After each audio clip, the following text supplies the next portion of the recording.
Friends kitchen of Ankita চেনেলটোলৈ আপোনালোকক স্বাগতম জনাইছোঁ আৰু আজি বনাব লৈছোঁ নেমুৰ আচাৰ। সেইকাৰণে মই নেমুকেইটা ভালকৈ ধুই এনেদৰে টুকুৰা টুকুৰকৈ কাটি লৈছোঁ আৰু ধোৱাৰ পিছতে মই নেমুকেইটা শুকুৱাই লৈছিলোঁ। পানীখিনি যোৱাই ল'লোঁ, লৈ এনেদৰে কুটি লৈছোঁ আৰু এইখিনি এতিয়া কাটি লোৱা হৈ গৈছে। ইয়াতে মই এতিয়া নিমখ দিছোঁ আৰু নিমখ দি হেতা পাতেৰে ভালকৈ লৰাই মিক্স কৰি ল'ম নিমখখিনি।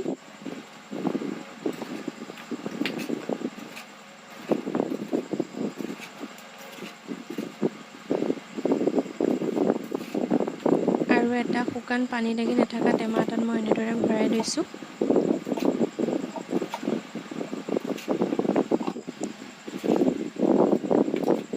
আৰু নেমুখিনি এনেদৰে ভৰাই মই ৩-৪ দিনমান নিমখত থৈ দিম। আৰু এই ৩-৪ দিন হৈ গৈছে আৰু এতিয়া মই এইখিনি এটা পাত্ৰত এনেদৰে উলিয়াই লৈছোঁ।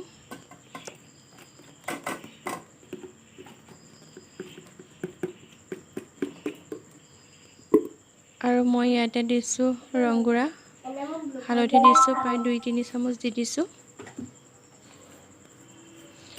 আৰু এনেদৰে হেতা পাতেৰে লৰাই হালধিখিনি গোটেই নেমুখিনি গাত ভালকৈ লগাই লৈছোঁ।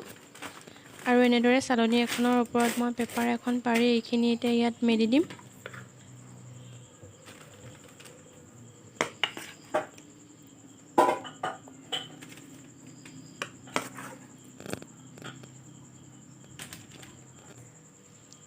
আৰু এইখিনি মই এতিয়া প্ৰায় ২-৩ দিনৰ কাৰণে ৰ'দত থৈ দিম।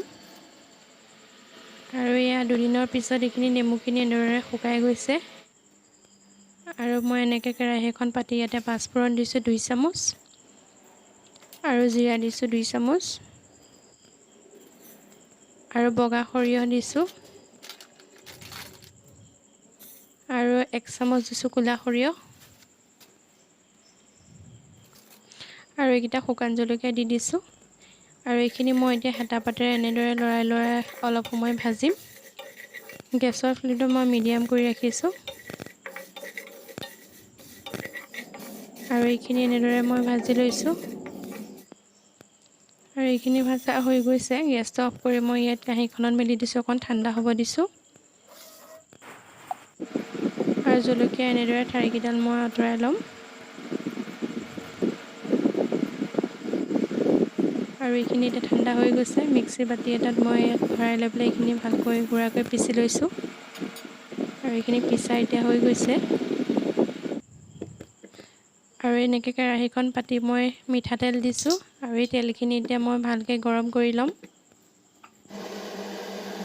তেলখিনিয়ে গৰম হৈ গৈছে আৰু এতিয়া গেছৰ ফ্লেমটো বন্ধ কৰি তেলখিনি ঠাণ্ডা হ'ব দিছোঁ আৰু এই আচাৰখিনি মই পেপাৰখনৰ পৰা ইয়াতে বাকি দিছোঁ আৰু পিচি ৰখা মছলাখিনি মই ইয়াতে দি দিছোঁ।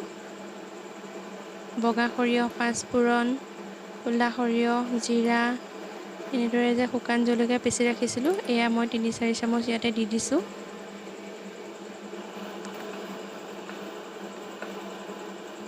আৰু এতিয়া মই ইয়াতে দিম এতিয়া হোৱাইট ভিনেগাৰ মই ৩-৪ চামুচ দি দিছোঁ। আৰু ভিনেগাৰখিনি দি পেলাই মই নেমুখিনিৰ গাত এনেদৰে ভালকৈ লগাই ল'ম।